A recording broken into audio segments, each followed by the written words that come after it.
and I'll open the waiting room. Thank you, Zoe.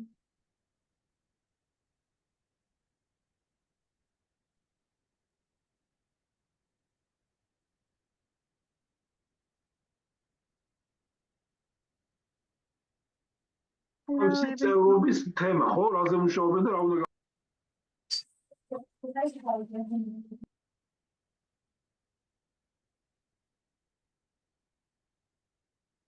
Hello, everyone. As you're making your way in, just a kind reminder to mute yourselves.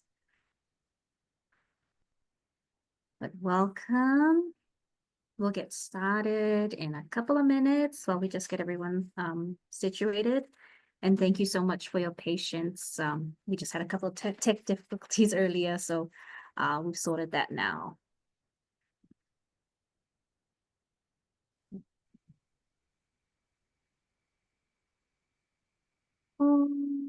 Righty, Zoe, just let me know, give me a thumbs up when everybody who was in the waiting room is in, and we can kick off.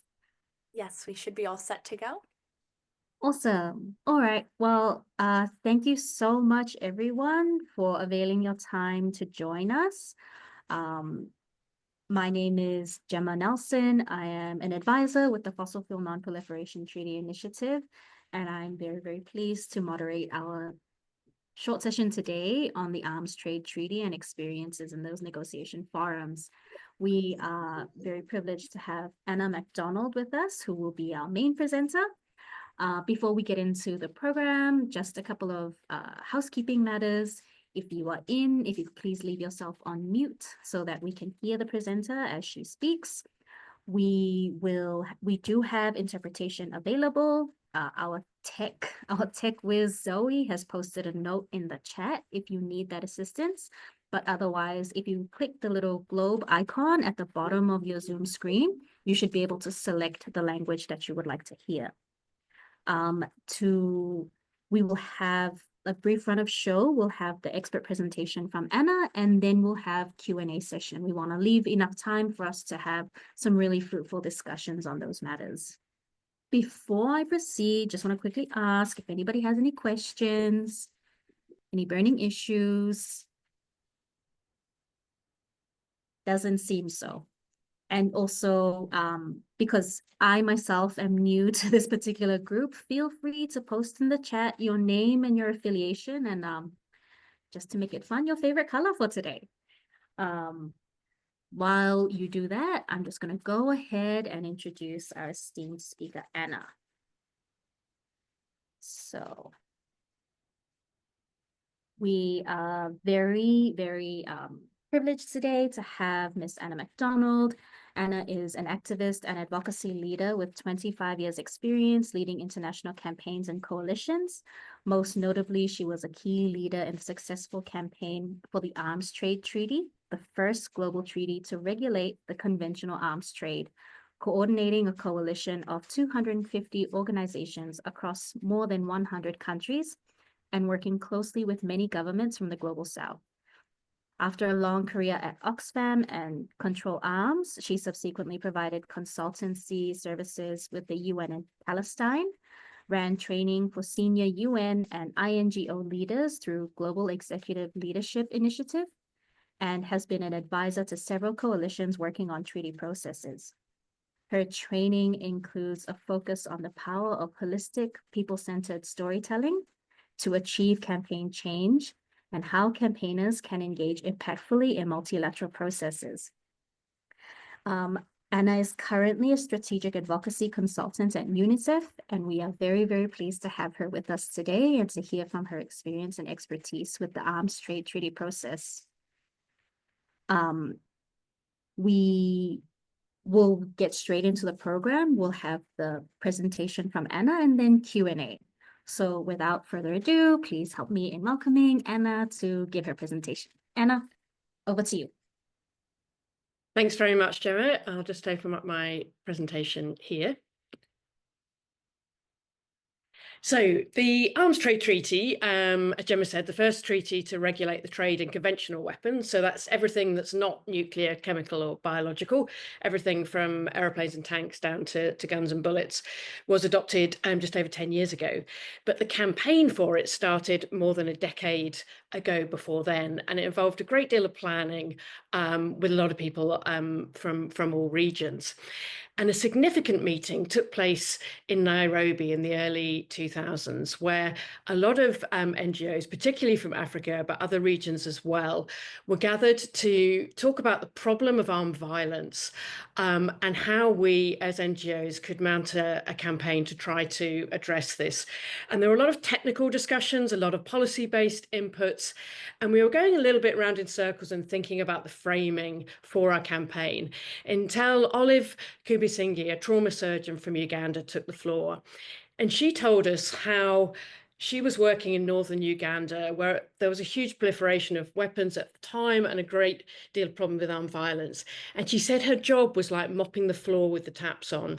No sooner had she treated one set of patients, but more would come flooding in. And she said it takes 3 minutes to shower a room with bullets, but more than 5 hours and immense resources to repair that person. And then she said, none of these weapons that are killing our countrymen are made in Africa. None of them are being traded in Africa, but they're flooding in from outside the continent. You need to help us turn the taps off on these weapons that are flooding in. And that helped, and that gave us focus. And from there, the plan became cemented to have a campaign for an arms trade treaty to call on governments to regulate the sale and trade of weapons around the world. And the first lesson, I think, that I would draw from that is about aiming high. When we launched this campaign way back in 2003, only 3 governments, Mali, Costa Rica, and Cambodia, thought it was a good idea and were prepared to support us. The rest said it would never happen. It was ridiculous. We were idealistic, we were naive, and we would never achieve such a thing. And we said, excellent, because if you start a campaign and governments say, yes, that's entirely achievable, you can definitely get that, you're probably not aiming high enough. The second thing was about how we planned and how we thought about, most critically, power. What is the power in this situation? Who has it and how is it being exercised? And this helped us focus in our first strategy of aiming to have a government in each global region of the world that would be prepared to support the idea of an arms trade treaty, what we call champion governments.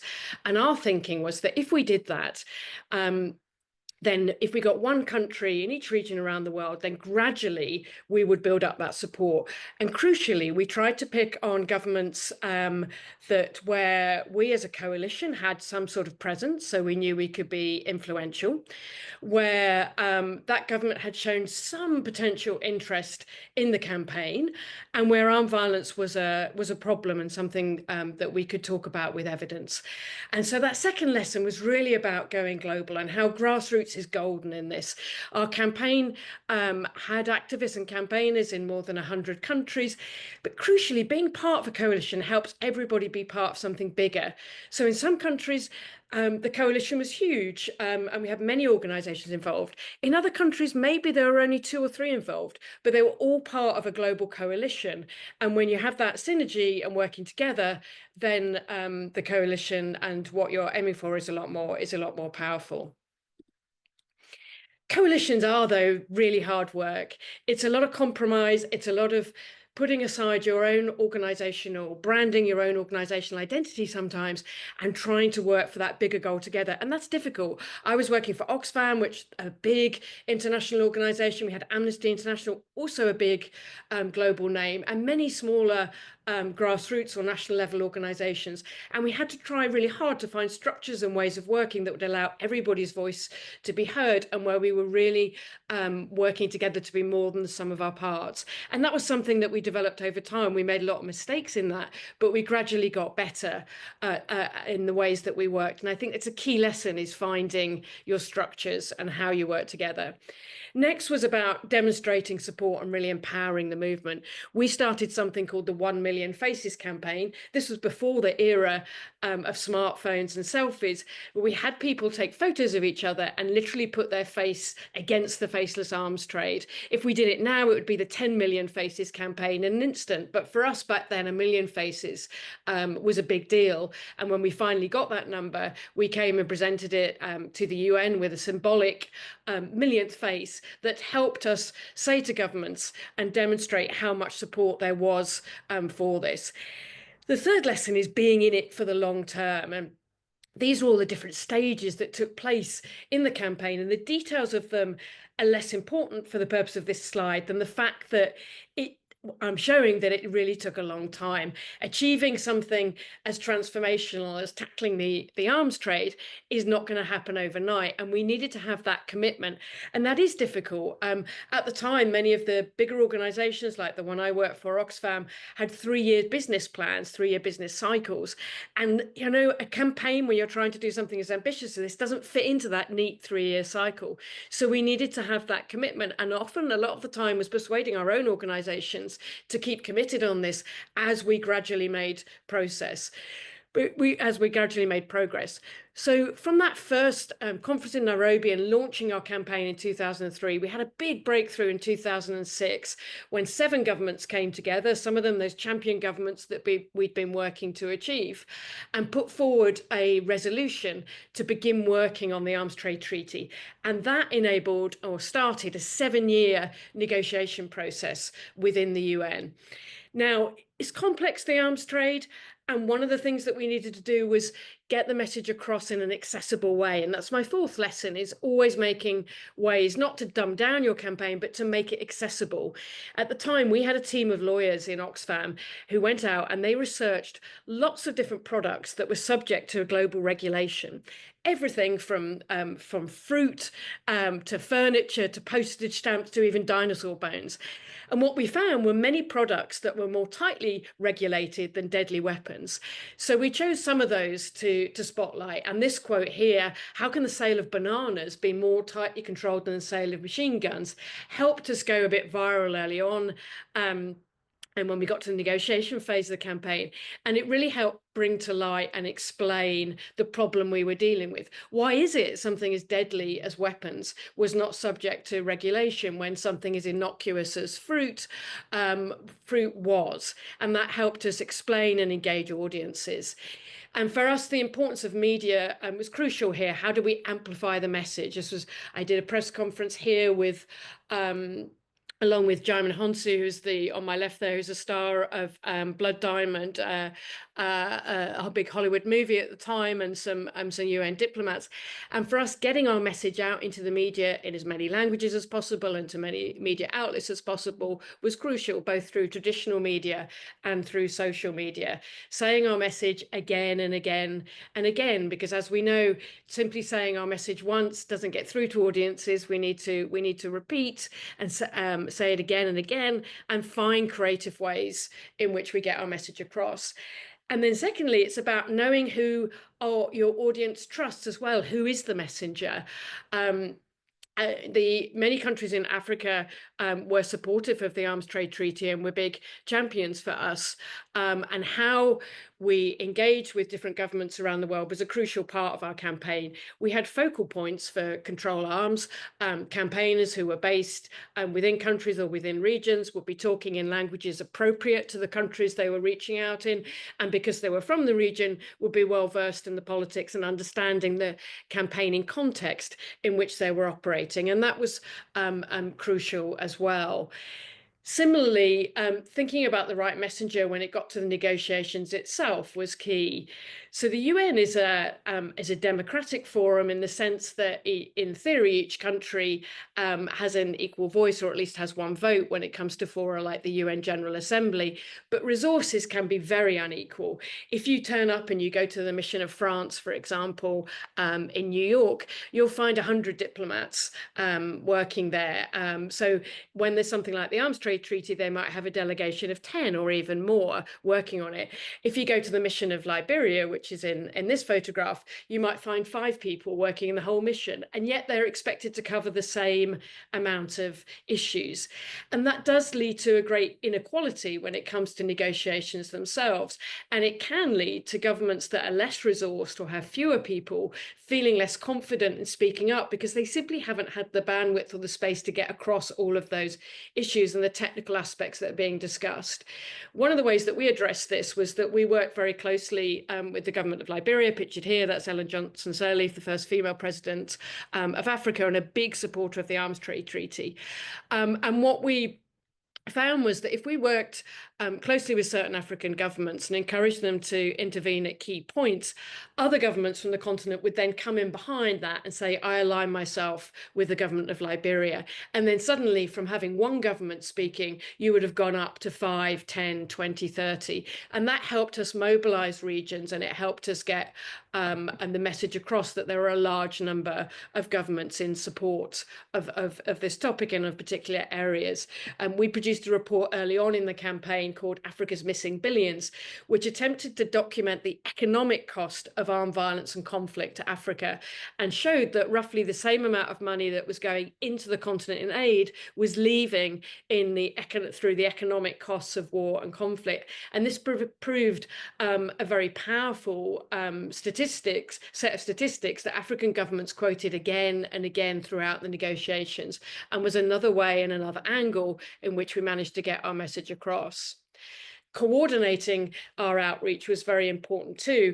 If we were trying to reach out to a government, it was crucial that we were talking to them in their capital, but that also at the same time we were reaching out to their diplomats in their regional centre, be that the EU or the African Union or ECOWAS more specifically in West Africa, or CARICOM in the Caribbean, as well as to their diplomats in Geneva and in New York.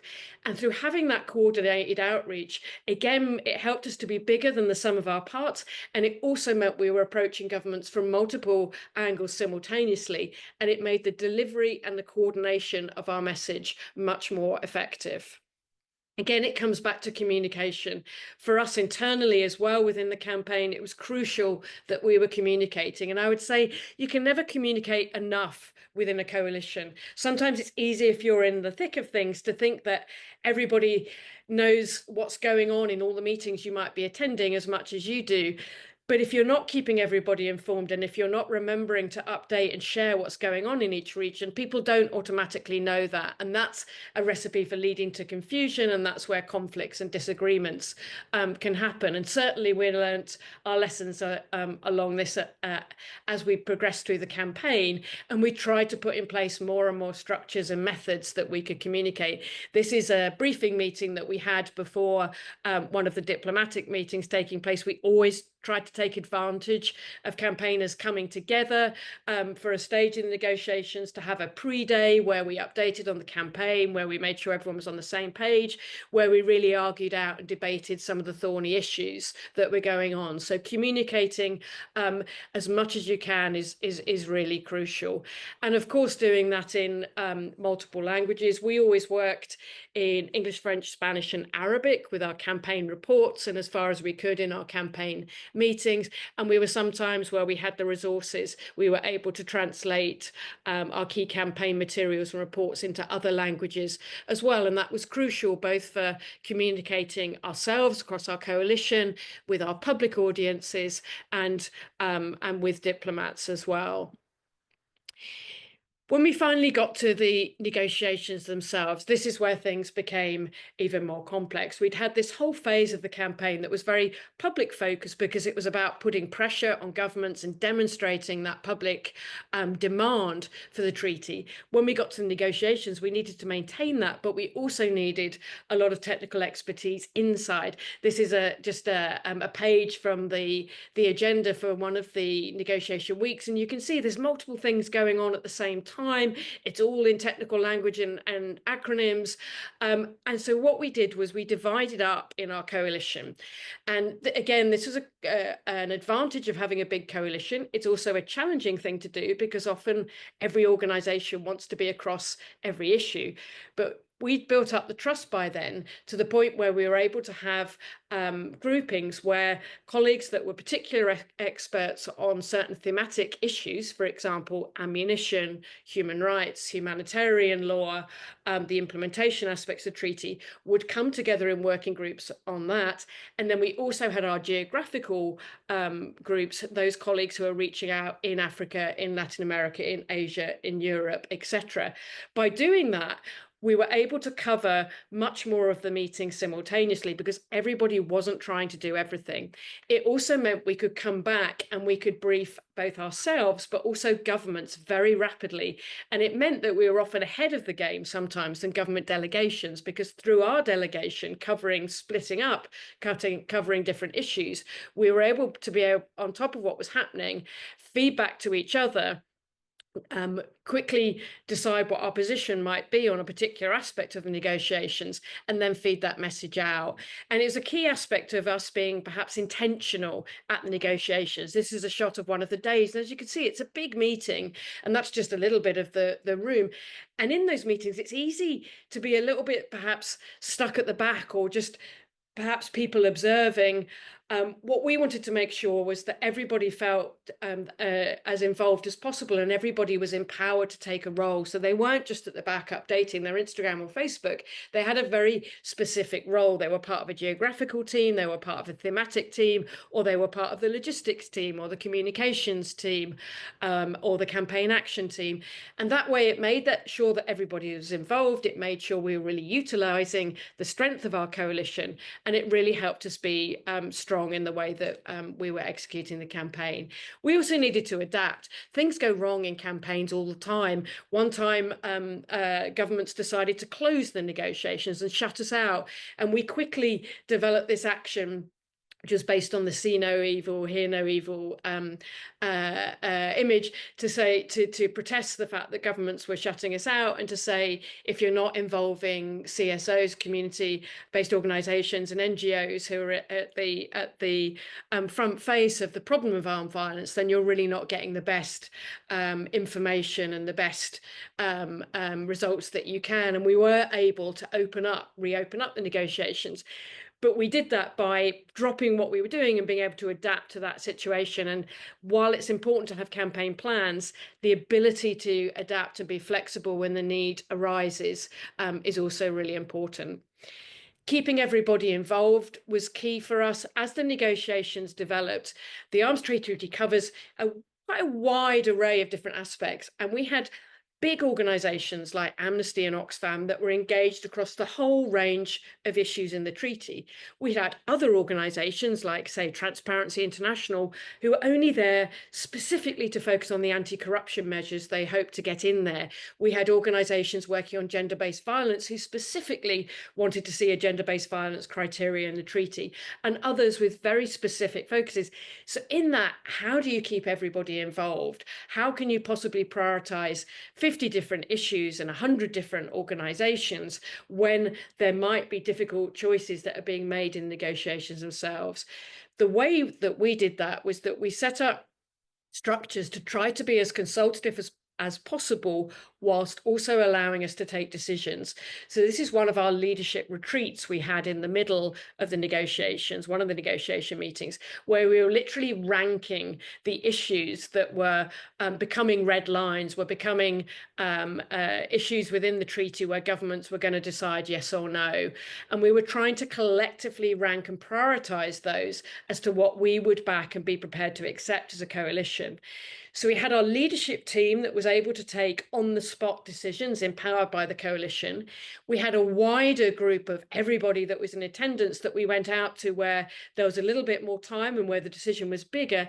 And then we had a whole coalition that we went out to whenever we could, but when it was a really crunch time, there was a huge decision and where we needed to get everybody's input.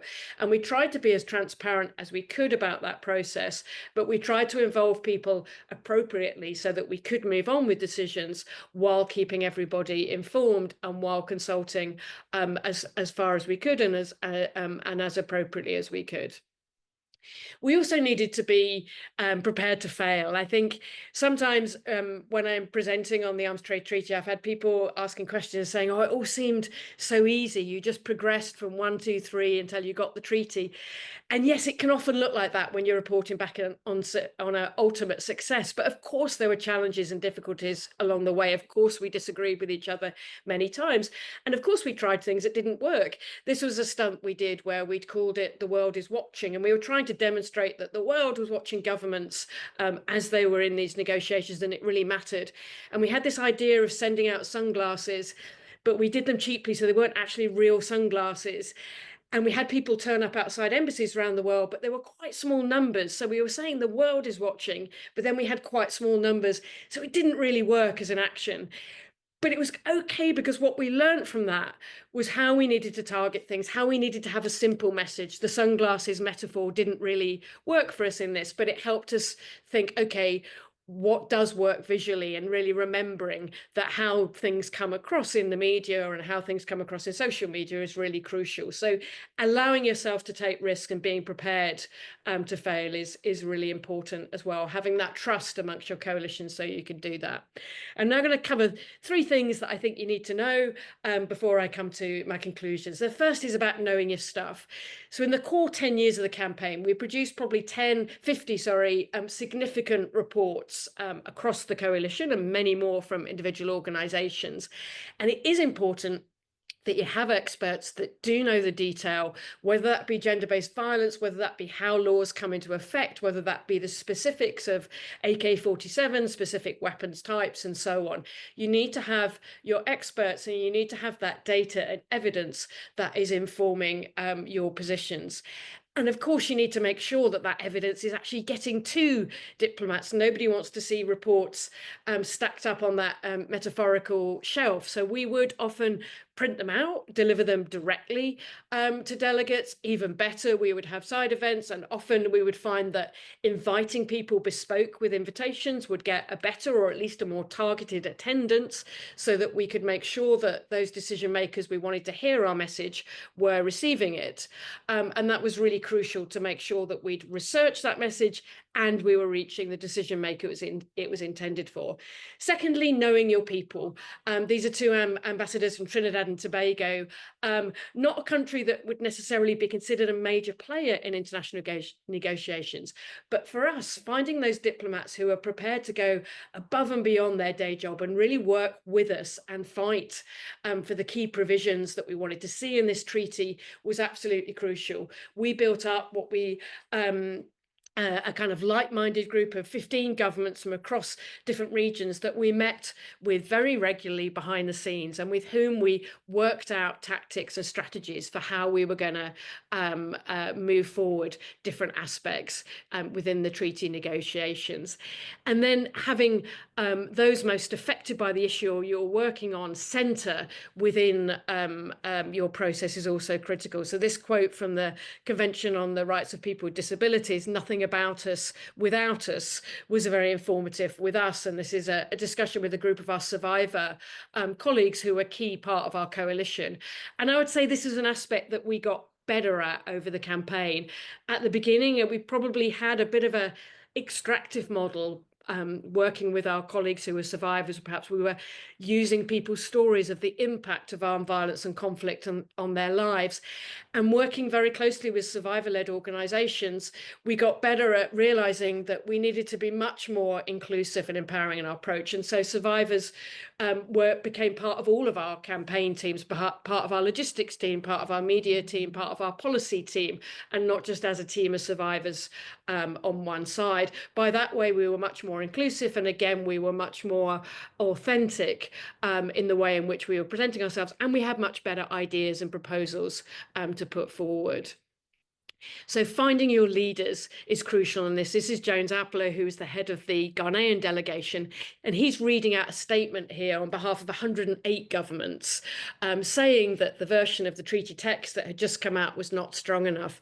And we use this tactic a lot of the group statement. We would start with our smaller countries who were strong allies, so those countries from ECOWAS in West Africa, from the Caribbean in CARICOM, and that already would give us 30 governments. And then with those 30 governments, governments, we would go to another region and get more sign-ons. And we'd carry on like this until we had 70, 80 governments signed on. And then we would go to some of the bigger governments and say, look how many have signed on to this statement. Do you want to join? Once we got over 99, we'd got over 50% of the UN. And then we were able to say a majority of governments are calling for this. So 108 for us here was excellent because it really gave a powerful statement. And it was something that the president of the negotiations couldn't ignore because it was a majority of governments demanding something. So knowing your people and how you can put things forward is really crucial. This is a photo from the Mexican mission, and it's taken at about 1 a.m. And I like it because while it's just people in a meeting, I was there and we were there as the core negotiating team for control arms. And the reason we were there was because we'd built up that trust over so many years of working closely with governments that meant it was automatic that we were included in these late night discussions, and we were helping figure out what might be the best response to a particular stage in the proceedings. So being able to be behind the scenes as well as having that public facing campaign was really crucial for us.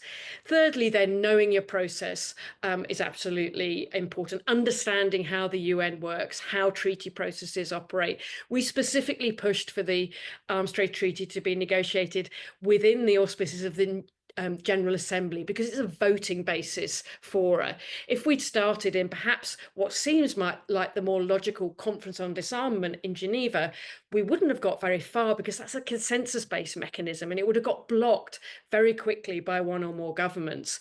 As it happened, the big price that we had for the United States remaining within the negotiation process throughout its diplomatic phase was an agreement that the final text would be adopted by consensus, not the negotiation of the detail in it, but the final text.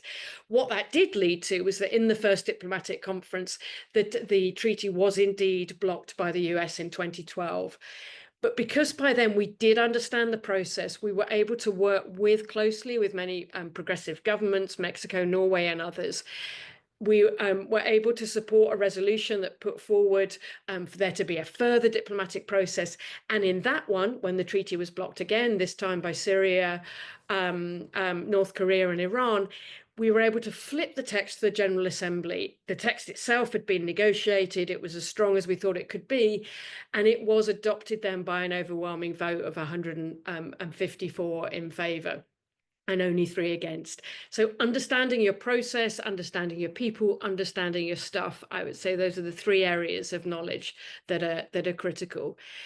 And to conclude, then, this is the head of the US delegation after he had given the statement that brought to the end and blocked the first attempted adoption of the treaty in 2012. And it was a depressing moment for us. There'd been so many years that had gone into this, so much effort, and the treaty had been blocked.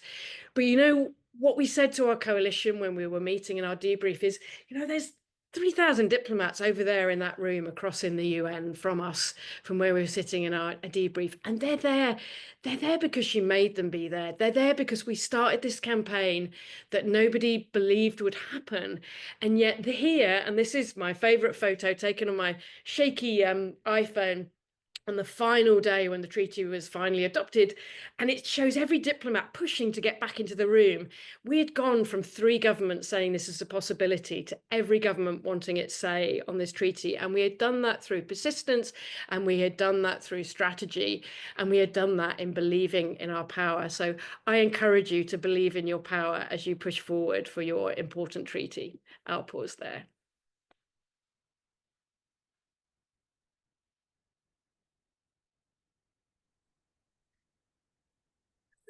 I feel like that was such a powerful message and such a powerful presentation that I really I'm kind of overwhelmed right now at all of that, all of the work that you did, Anna, and the work that, like, the expertise that you're sharing here. I'm going to give myself a little bit of space by maybe just doing something I should have done in the beginning, which is introducing the Fossil Fuel Non-Proliferation Treaty Initiative. while everybody also has a chance to recover from that amazing presentation. While I give this brief introduction, I would like everybody to maybe have a think about some questions for Anna. I have many questions, but maybe I'll just go with this first. As I said at the start of the webinar, my name is Gemma. I work for the Fossil Fuel Non-Proliferation Treaty Initiative.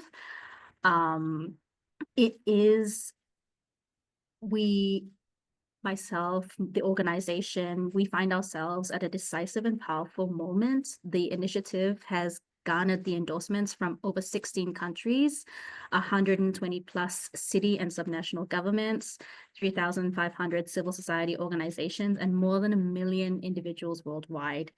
There is a growing wave of people calling for urgent action to phase out fossil fuels and ensure a fair and just energy transition.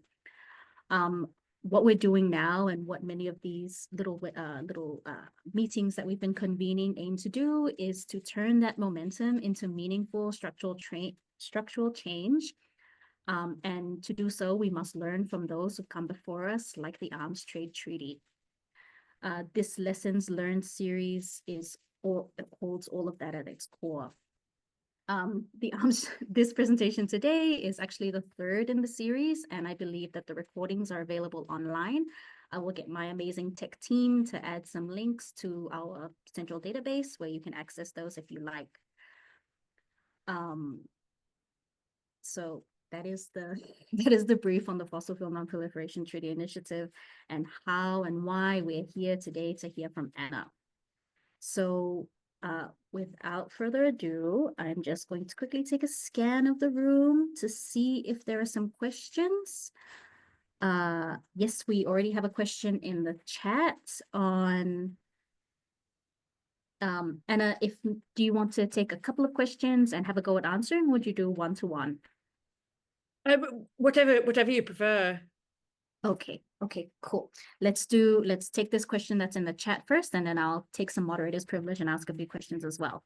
So, Anna, can you tell us what are the roles of international groups like Oxfam, Quakers, Doctors Without Borders? Do they help you identify those in power and with interest in working with your group, grassroots, and media context, governments, etc.? So maybe very much so. So we had a steering group that was made up of both geographical and organisational representatives that helped steer and provide the policy direction and take decisions on campaign strategy and so on. And then beyond that, as I mentioned, we had like regional focal points that helped bring together and coordinate the work of colleagues, say, across Africa, across Europe, across Asia, and so on. And all of those were helping to feed back on their government positions. So when we had this strategy of the champion governments, for example, then people were feeding back on interactions they'd had with those governments, on tactics they pursued, on feedback they were getting from them.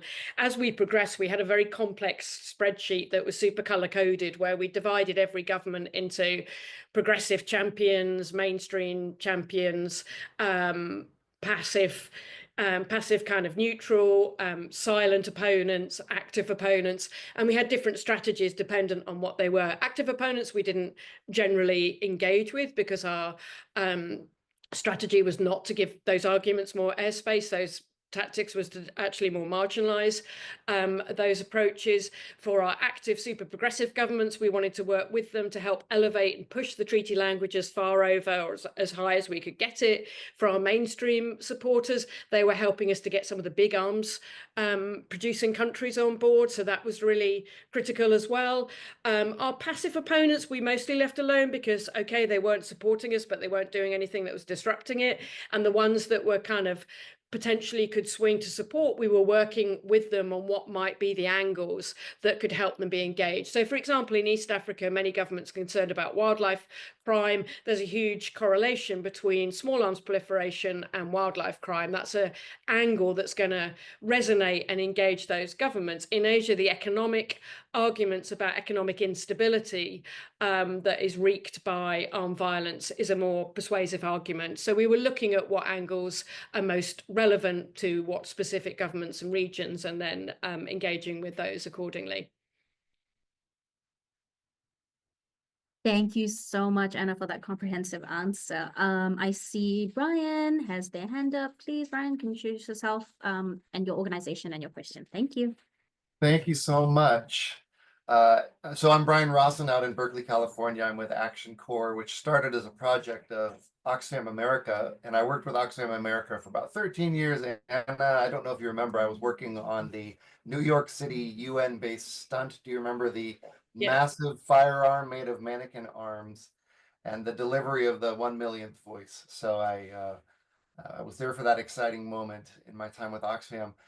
My question is about the internal coalition building work at the outset, because prior to Oxfam, I worked with a medical organization that was instrumental in convening people on the health effects of weapons, small arms.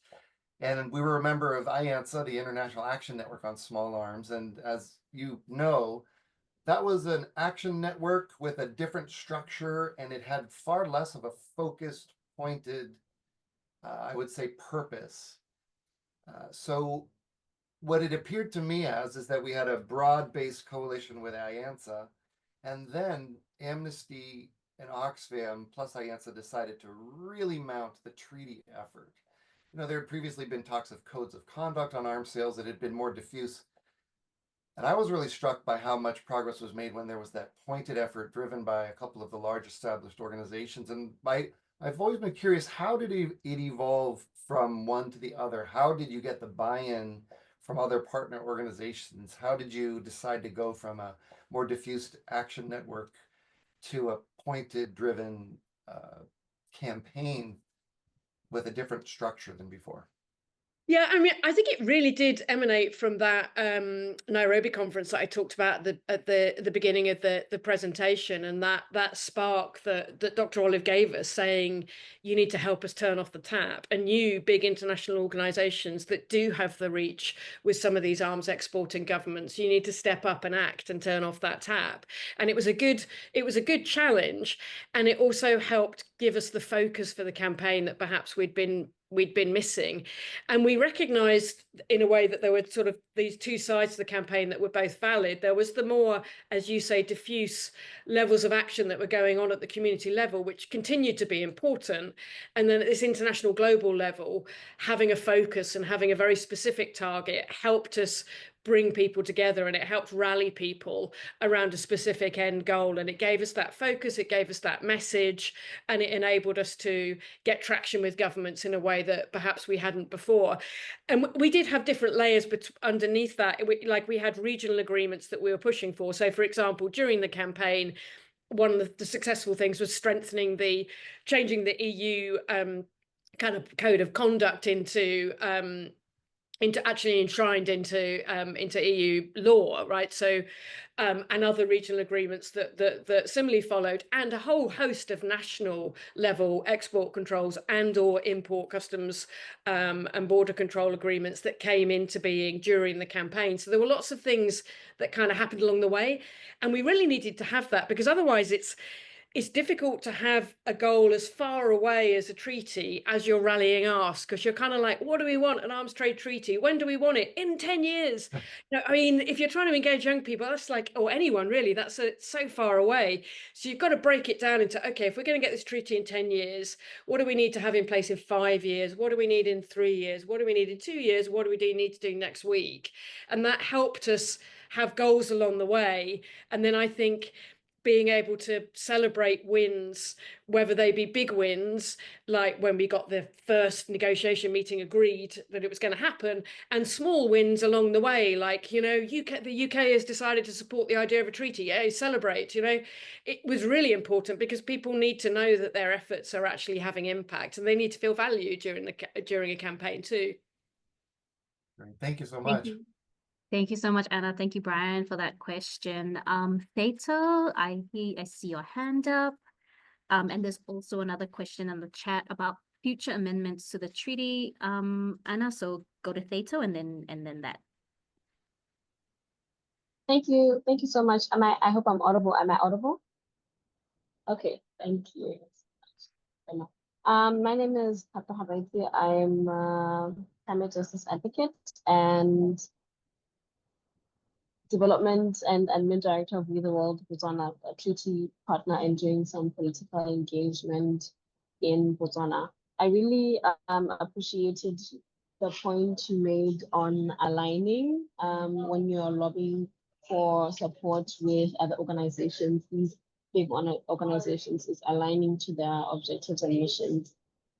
I think I've been having question marks on sometimes it's slow to get them to where you want them to be. Like now we're advocating for the fossil fuel non-commercial to get some backlash from the government and other departments is to align it with the just energy transition. But even that conversation gradually, it's a slow progress. So I just wanted to ask you if this was something that you initially thought of, or it was one of the strategies that you had to adapt to. And I think adding on to the level of patience or how long you should wait within the conversations you're having, maybe 3 months is enough. And then after 4 months, you can move on to a different organization altogether. How long would you say keep the conversation going to lobby their support? I hope I'm making sense.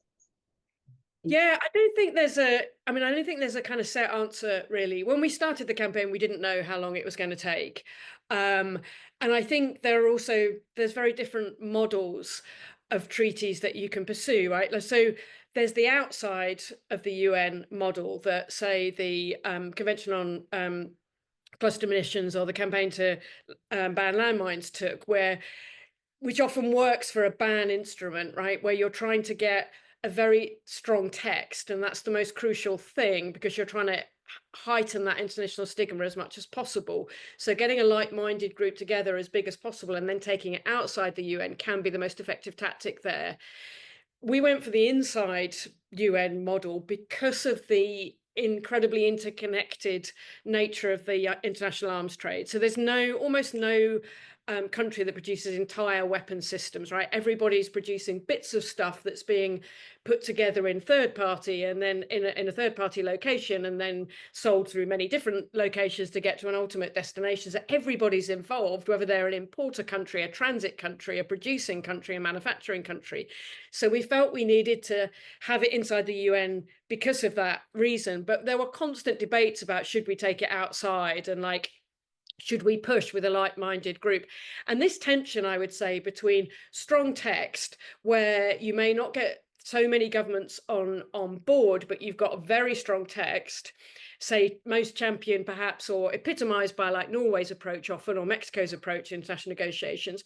At the other extreme, you've got governments who believe the most important thing is getting every government on board. And it doesn't matter whether your text gets weakened down because the inclusivity and having everybody inside is the most important thing. And often we found the UK and France, for example, were championing that view.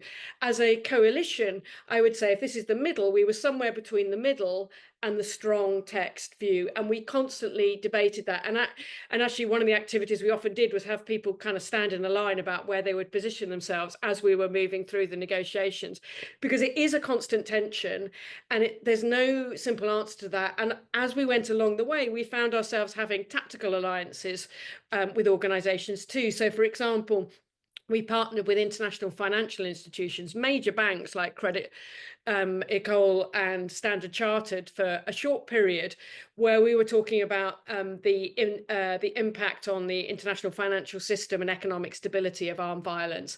And we managed to get a statement that we could say was legitimately endorsed by $3 trillion worth of investment bankers who supported us and whom we did all these high-powered breakfast meetings in Paris and New York and London. They always seem to want to have their meetings at breakfast time for them with terribly busy investment bankers. To present and discuss this, but that was always going to be a short-term alliance, right? They were never going to be super involved in the campaign forever, but it was something that worked mutually at that period. And there were quite a few instances where we engaged with different types of industry as the campaign progressed, and then we had our kind of core alliance of the main organisations that were involved throughout and continue to be involved at the implementation stage now. Thank you so much, Anna. I just wanted to check if you could give a few words on the future developments of the treaty and perhaps if there's space for amendments. I also work in a diplomatic space. I understand that this question is probably triggering, but then after that, I may give one more question on my own and then see how we are placed for wrapping. Thank you.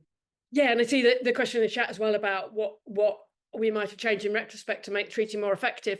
I'd say the implementation phase is the hardest, and the getting a treaty is the most exciting, and it's where you can get money, it's where you can get supporters, and it is genuinely exciting. Most diplomats are not necessarily involved in a multilateral treaty, right? So it is exciting being involved in that because they don't come along that often. When you get to the implementation phase, it is more technical.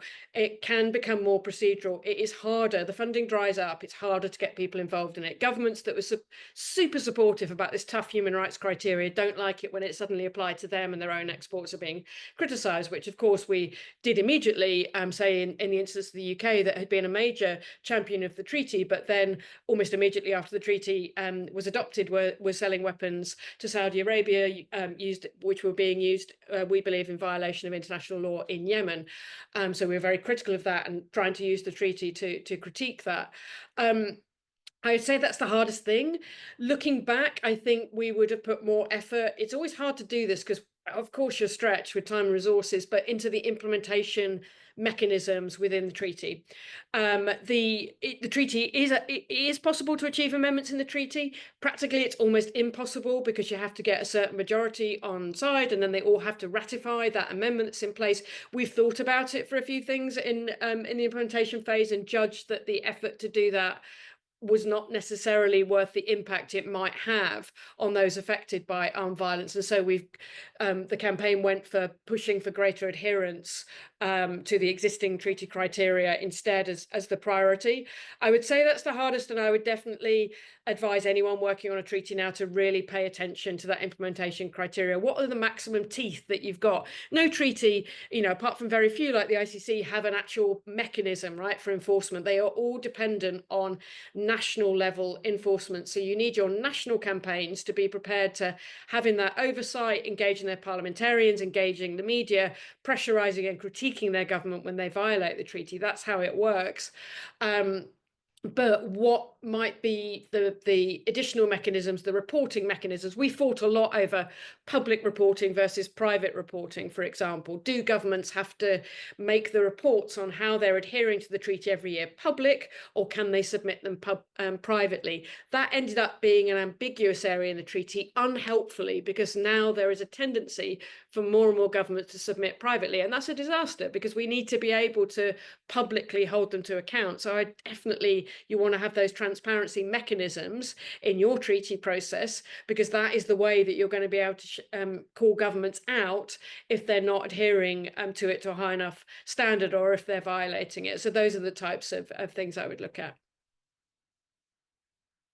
That is so amazing. Thank you so much, Anna, for that last point. And maybe it builds into this question that I would really like to ask. Throughout your presentation, you emphasized the importance of coalition building, not just with bingos and other NGOs, but grassroots campaigns. The coalition under the CRPD, I think, was especially meaningful considering how impacted that community is. Under the Fossil Fuel Treaty Initiative, we are also really trying to bring in more diverse voices, not just NGOs, not just big NGOs or small NGOs, but communities and frontline communities who are most affected by climate change. You also talked a little bit about how important it was to build relationships and understanding with government officials. That photo from the Liberia mission, I think, is quite striking, because many small island developing states have missions of literally 2 people. If you have more than 4 people, you are considered a big island mission. And like that understanding that you had of how the expectation on those missions to do the same work as bigger missions is something that I've actually not seen before in this space. So I wanted to maybe dive deeper into that. Like, what is your experience with building relationships with those countries? How did you do it? What are some maybe top 3 lessons you will say that you can share with this group? Because I think that more and more, many of us would like to work with governments. So can you guide us in that? We, again, in our little color-coded spreadsheet, we had that divided up. And so we had individuals that would be assigned for who were developing relationships with particular diplomats or particular countries. And so that would often be at 2 or more levels, because you'd have the ones who are engaging in country, and then the ones who are engaging in New York increasingly, because New York was where the main negotiations were taking place. We also, so for example, with the Pacific Islands, we had an agreement with Oxfam, where we worked with the Pacific Island Forum, and we had a number of colleagues who were on Pacific Island delegations. Now, that enabled us as campaigners to be inside the room, which was invaluable for hearing what was going on if meetings were closed. Secondly, it reduced the incentive to close meetings for governments, because if they knew that there were some campaigners inside, so I was on the delegation of Samoa, for example, and because I was high profile in the campaign, other governments would see that. So what's the point of closing the meeting, because they're going to be in there anyway, like through delegations, right? So it helped keep the meetings open. Then what we provided for the Pacific Islands was, because we had our coalition divided up in the thematic areas and the geographical areas, we were able to rapidly produce a comprehensive report every day on negotiations, which we did. So we had note takers and we had thematic experts, and they worked together. And for an hour or 2 at the end of every day, they consolidated those notes, analysed them, and then we shared them back with the Pacific Islands, and we ran a briefing. We had a couple of colleagues who were based in the Pacific who would run that briefing, and they would say, here are the top 5 things that happened today, Tuesday, in the negotiations. Here are the top 3 things that we think are going to happen on Wednesday, and here's our one suggestion of what we think would be in your interest as Pacific Islands to push forward. And because we did that, we were ahead of the game of some of the bigger governments on that. So we did that with Pacific Islands, we did that with CARICOM, we did that with ECOWAS, we did that with a bunch of governments where their capacity was perhaps less than ours was, because of our combined resources as a coalition, and where we really had that strong mutual interest. And that was an absolutely invaluable way of working. And it also meant that we had the kind of strong relationship. So when it came to implementation, those regions ratified amongst the fastest. We had our first implementation workshops there. We had the kind of open trust where we could talk directly with the politicians and diplomats from those regions. And we were able to help advise and support them on their implementation as the treaty was adopted. Thank you, Anna, and that's lovely to hear. I myself am Samoan, so it's nice to hear that we're keeping it up. I'm conscious of time. We are 2 past the hour, so I just want to give a very quick wrap up, and then also ask everyone at the end if they can turn on their cameras so we can take a quick photo. But really, Anna, just want to send a heartfelt thanks to you and to everybody who's on the call right now, but especially to you for sharing your very rich reflections on your experience with the Arms Trade Treaty. There were so many incredibly important lessons that you shared. I'm going to mention a few, but there are definitely more, so I will be watching the recording again. You did talk about the importance of diversity, representation, and universality. There are many parallels between what the issue was in the arms trade conversation and in climate change. Fossil fuels are driving climate change, illicit arms were driving insecurity in poor nations, and the problem is not originating from those who are on the front lines of the crisis. The elements of the economic cost of addressing the impact of arms and the economic cost of impacting climate change is very important, and I think one that we as the Fossil Fuel Treaty can take up more. You did share a lot about the importance of holding space and coordinating with your constituency, with your NGOs and your coalition. The examples that you provided on just like laying out ranking priorities when you are coming to end game, I think is really important. And as a coalition, we do need to be, as a network, we do need to be mindful that we will set the highest standard for what we want from the fossil fuel treaty, but governments will have to make those decisions. And as a coalition, we need to be ready to engage with them when that time comes. The notes about continuous learning, not being afraid to get it wrong, but to learn your lessons and adjust your campaign, I think are very valuable.